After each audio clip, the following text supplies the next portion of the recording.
It's time for a chocolate and coffee break. So grab your cuppa and let's listen together to stories from people of all walks of life that will touch your heart and reveal that opposites are the same. I'm your host, Andrea Putting, and this is Chocolate and Coffee Breaks, where we bring people together in the spirit of love and acceptance. So welcome to Chocolate and Coffee Breaks. And today I'm going live because it's Chocolate and Coffee Day, and I thought it'd be a really lovely thing to do today. So today I am speaking with Rashid Kahn, and Rashid is the expert in emergency management, and he is also been nominated as the Australian Professional of the Year 2020. So I'm going to talk to Rashid today, but of course it's a chocolate and coffee break. So we have our cuppas with us, your coffee, and some chocolate. You have some chocolate, Rashid? Ooh, what have you got? I got caramel-filled chocolate. Oh, that sounds good. Yeah. Yum. Carol's my favourite. I was given some chocolate last night from the Yarra Valley chocolatier. So I thought I would have that today. This is a white chocolate, which some people say doesn't count, but I still like it. It's chocolate. Looking forward to diving into that very soon. So welcome, Rashid. And I'd like to start with a question from my conversation starters to get us going. What is the most interesting place you have ever visited? There has been few interesting places I have visited in the past. First of all, thank you so much, Andrea, for having me on your show. It's a beautiful, chocolate and coffee break and breaks down a lot of barriers, I believe, within the social dynamics and the cultural dynamics, and you are doing a fantastic job in that. Thank you for bringing me and making me a part of this beautiful journey. Thank you. Now let's get into the interesting places I have visited. There has been few. I will probably say something about Victoria, Australia. There's a lot of interesting places within Australia, and I wasn't really. I didn't really search too much about that area before I visited, but couple of years ago, I visited Beechworth, and that area had so much of history and so much of things around that particular culture within Beechworth, and the surroundings of Beechworth are those hideouts, and then from there we drove down to Mount Beauty, and we traveled on a lot of places from that particular point, and that opened up quite a bit of interesting things to me. It just just not the history, but we spent the night out there in some sheds. They call the sheds. So we spent the time in the sheds, and in the night time the sky looks fantastic. You can actually see the Milky Way, and you can have those conversations. I had very deep conversations with my wife at that time, and I think that one trip, I would call it very interesting from so many perspectives, because during the day we were looking at history, and the evening we were gazing at the stars, gazing at the Milky Way, looking at life from a very different perspective. So that was quite emotional. There was a lot of intellectual discussions. There was a lot of deep, meaningful conversations, and I think that's why I call that a very interesting trip, a very interesting place of visit. Yes, I love that area too. I love going up to Beechworth. It's beautiful, and you just feel like you're just immersing yourself into something different. It's wonderful in autumn too, because they have a lot of the trees that change colour, which isn't normal in Australia, but it's lovely to be there in autumn because we get to see that and enjoy it. So I really wanted to share with you and find out a little bit about your experiences with coming to Australia, because we can tell from your accent that it's not an Australian accent, although you're very easy to understand. So that's great. That helps us to be able to communicate, which is wonderful. So let's share a little bit about you coming to Australia. What led you to do that?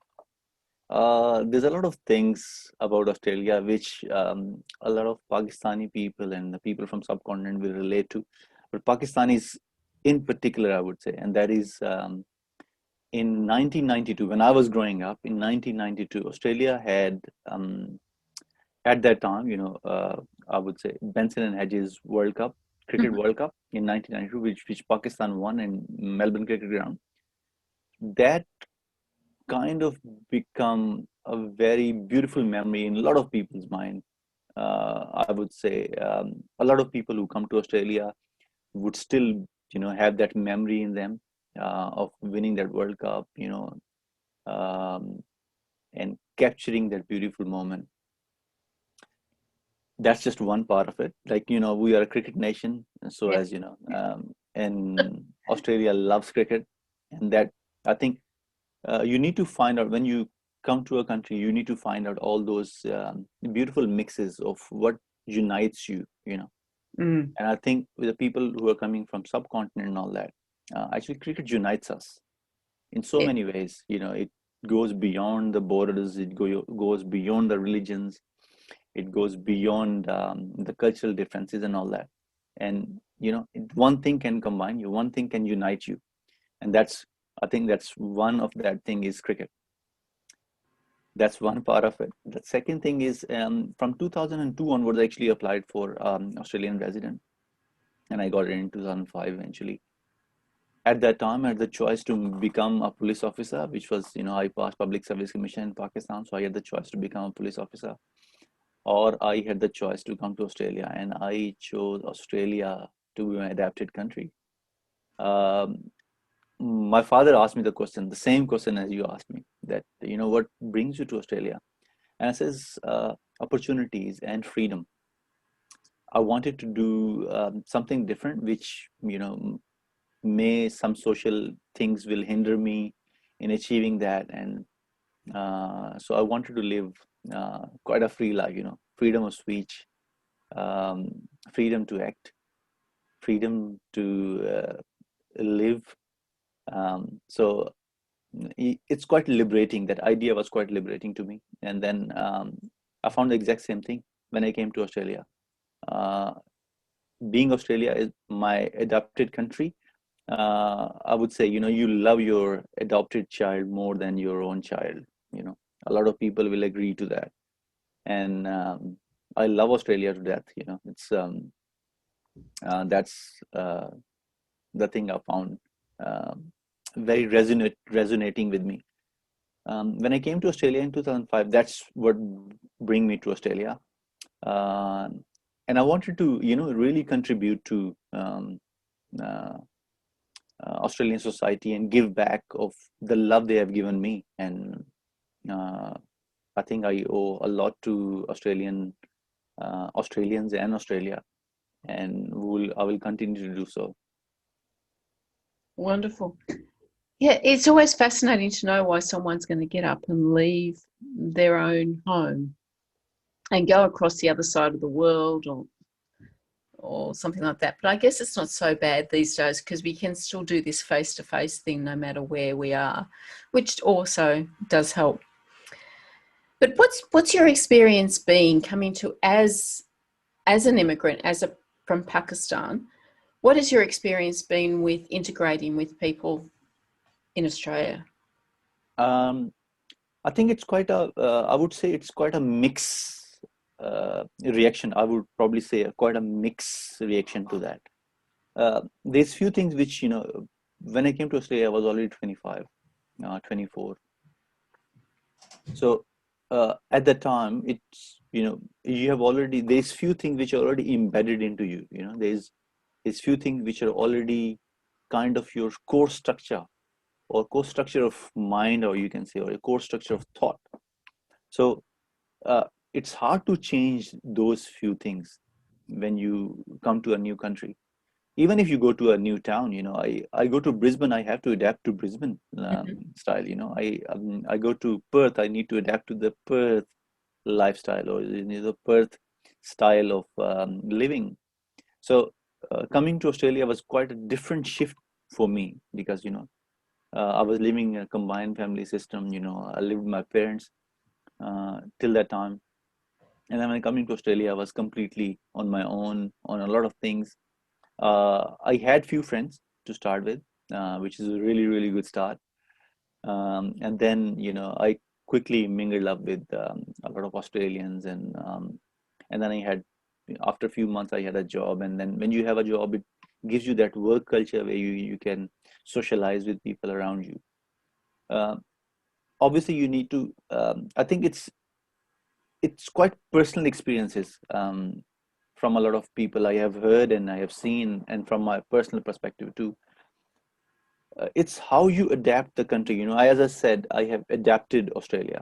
So when you adapt Australia, you adapted with everything. You adapted with its harsh weather, and you adapted with its beautiful summer days. You adapted with its, with all the seasons, with all what happens in Melbourne. The weather changes in 24 hours or within a couple of hours. From Yeah. one extreme to the other.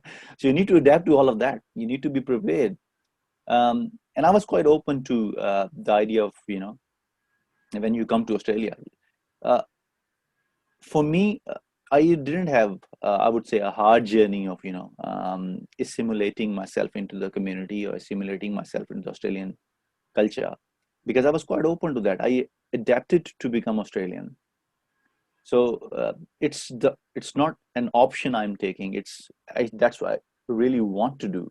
So a lot of people who live in that double um, kind of mindset of whether they should or they shouldn't, whether they should impose things on themselves, or when you take that sort of approach, I think it hinders you to become what you really wanted to become, and to mingle with people, to socialize with people, and that hinders your progress, I would say, social progress, because you're not really open. You're still holding a lot of things to yourself, and you're not really opening up. But I think communication is a very, very important thing. You need to communicate. You need to tell people about yourself. You need to ask people what they like. You know, I love cricket, but I quickly jumped into following footy straight away. Like on the second day, where I lived with when I lived with a friend of mine, his wife, she was a footy supporter. She showed me all the footy, teams and all that. She said, "You're living in Victoria. You need to adapt to this. You have This you have to have a football team if you live in Victoria. you need to choose your team." And I said, "Okay, I will choose my team." And so she showed me a few teams, and she said, "That's how the footy things, and that's how the footy people play footy." And then I straight away from 2000, because I came a little late after the season. So in 2006, I started going to the games. So you need to adapt to this. You need to open up and warm up to the culture. You should not enforce your existing values, which your existing values are already there. You Yeah. should not enforce it to others. You need to, because we come to a country where we wanted to live. We believe that they are socially um, far ahead than anybody else, I would say. They are morally strong. Their economical policies, their policy is strong, so their constitution is working really well. Their legal system is strong. So you need to adapt to all of that, because you believe that that is strong. Yeah. That is the right way. So once you start believing in that, people will start noticing straight away, and that what I think is that point when it was easier for me to mingle up with everybody, because I was really open to the idea of Yeah. learning from everybody. So you immersed yourself in the culture of the of Melbourne, of the Yes, country. yes. Yeah. And I guess that I think a lot of people would want to do that, but maybe for some people it's not easy for them to do that, and they need that opportunity for someone to sit down and say, "Hey, let's have a chocolate and coffee." Maybe it's time for me to have another bite. And maybe. Yes. Uh, yeah. So what are some, I wanted to also talk a little bit about some of the things that you've done since you've been here, because like you told me that you were nominated for the Australian Professional of the Year. So obviously you're doing some pretty amazing things in the field of emergency management. So I'd really love to hear a little bit about that and share that with people, because that is fascinating. Thank you, Andrea.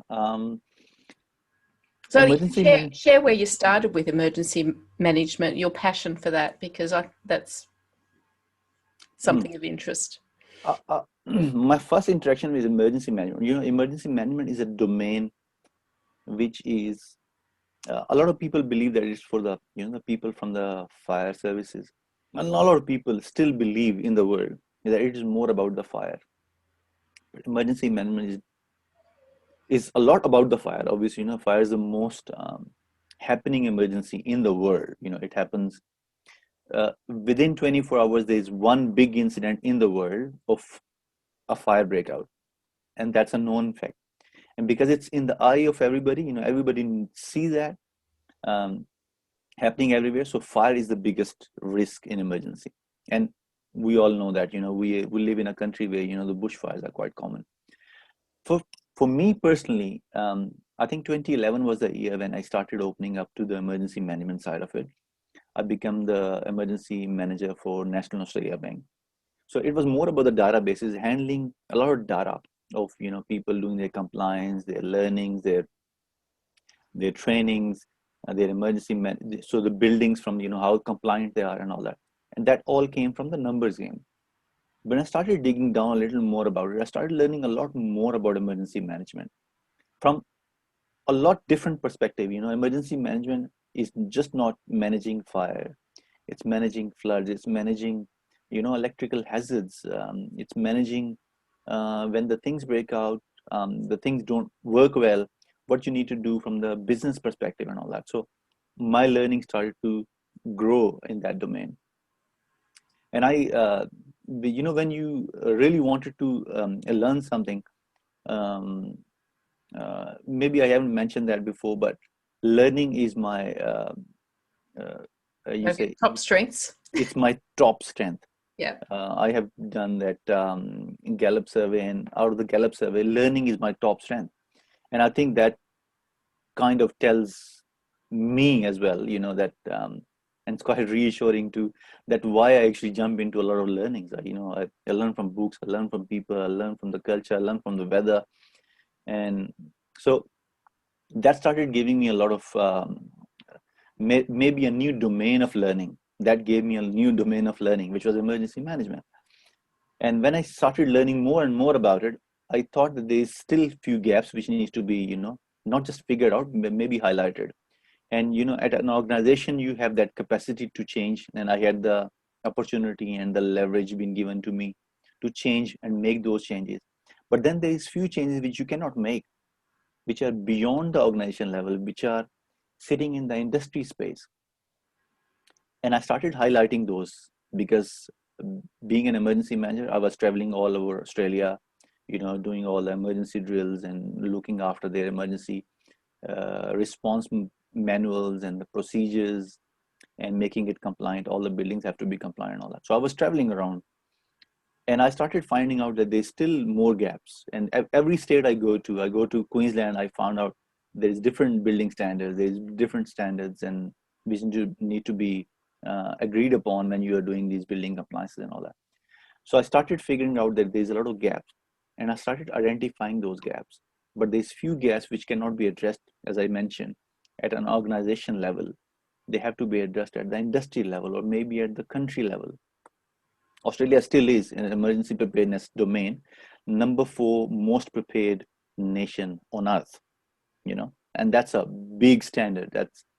Which means as a nation, we are number 4 in the world, in Yeah. emergency preparedness, which We have means a we lot are of doing emergency. something really good. But the things I figured out at that time, I think if we follow those steps and follow that solution, Australia will become number one in the world in emergency preparedness. And that's where I want Australia to see. I don't want Australia to see at a number two ladder. I want Australia to be number one in the world. That's one part. But Yes. when you start doing something, it's a start and stop journey. I started, working on a solution on my own, from idea to making it a prototype and all that. But it was start and stop journey. In 2015, my job role moved from emergency management to police liaison officer. So I was working with more in the law enforcement space and working on the missing people and all that. Mm-hmm. So my focus was kind of a little tilted at that time. But there's something happened in 2017 which moved me completely. I would say um, that redefine. When you have a purpose in life, and then there is God's way of showing you your purpose. Yes. I think, and sometimes there is an incident which shows you, or redirects you towards your path. I think that was that incident. That was a sad incident. That was quite tragic, and that was quite moving for a lot of people. That's why whenever I mention that, I say, if people who are affected by that incident, I got my full empathy for that incident, because I was, Yeah. quite involved in rescuing people and finding out the safe places for them. So So that experience was in Melbourne when a man drove his car through people in Bourke Street and killed them. yes, so Yes. I was right at Bourke Street. I remember there was a Friday, and we all went uh, for a lunch, a work lunch, and we just came back. We could have been part of those, people who were injured.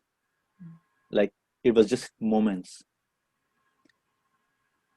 Whenever I talk about it, I get, Yes. you know, you, Like me when I talk about the siege in the Sydney Lint yeah, Chocolate Cafe. That was my pinnacle moment that shifted me into this whole direction of chocolate and coffee breaks and social mission. And for you, that's your yeah. So the Bourke Street incident is that incident which moved me. It killed, uh, you know, I won't say killed. I will say the people were martyred. yes. And there's 6 people, and then there was 27 plus people were injured in that moment. And Melbourne has never seen that thing before. Not No. just Melbourne, anybody in Australia would not have imagined something that happened to someone. And especially it's Bourke Street, it's iconic Bourke Street, Yes. where thousands and thousands people are there all the time, because of uh, uh, it's significant to shopping, and everybody's around that area. And it was around lunchtime, the most busy area, you can say, the busiest time of the day. So I was right there in that moment. I was trying to save a lot of people, who were injured and who were moved. And I thought to myself, should I work on that solution which I was working on? Yes, absolutely. I should continue my journey towards that particular goal, and to reach the purpose of my life, which was saving lives. So I believe that, if I had that solution in place, I could have potentially, saved 1 or 2 people, or maybe 3 people, maybe 10 people, or maybe people from that direct emotional impact. I could have saved them from there. And if I could, then I must. That's what I believe in. And I started working on that solution. I started putting proper hours to my minimum viable product. I started putting a lot of research into that, started reading a lot of books about that, about a lot of white papers. I even translated a lot of research papers from China, because there's a lot of uh, growth going on in emergency management domain in China. So I started translating them into English, and started reading out what they wanted to do in another 5 years time or 10 years time, how artificial intelligence will impact that, how Internet of Things will impact these emergency management domains, and started reading a lot of things. And then I came up with this beautiful solution. I would say it's my baby, evacuation. So I founded that, and I had a lot of support from a lot of really good friends and really good people, who I would say truly believed in me. And I say, this solution will definitely change, not just change, it will, uh, I would say, reinvent the way we see and, feel about emergency management. And it Yeah. definitely will save a lot of lives in future. And that's what I'm aiming for. Wonderful. That's something that's so important and a little bit close to my heart. As I told you that I do volunteer with emergency ministries, so I have a little bit of a backdoor opening into what that world's like, and all the different kind of emergencies that come up are just astounding that we don't realize. And so I'm really grateful that you're here in our country and you're the one working on this, because I know what an impact that's making. So we're gonna finish off in a minute, but I'm gonna ask you this question that I pulled out of my little pack of question starters. So if you could do one thing to change the world, what would it be? I think awareness. Mm-hmm. That's I really wanted to change. I really wanted to change or shift people's mind of understanding the danger. The things are happening, the things will continue to happen. No one expected, we could have this chocolate and coffee break somewhere, with Melbourne CBD, sitting down there easily and having coffee and maybe making a recording. But now we are, in that virtual conversation, which is happening on this wonderful day, chocolate day. Um, all of that, we did not expected that, or we did not foresee that. Maybe a year ago, this is last December, we did not expect that thing to happen to us. No. So things can happen.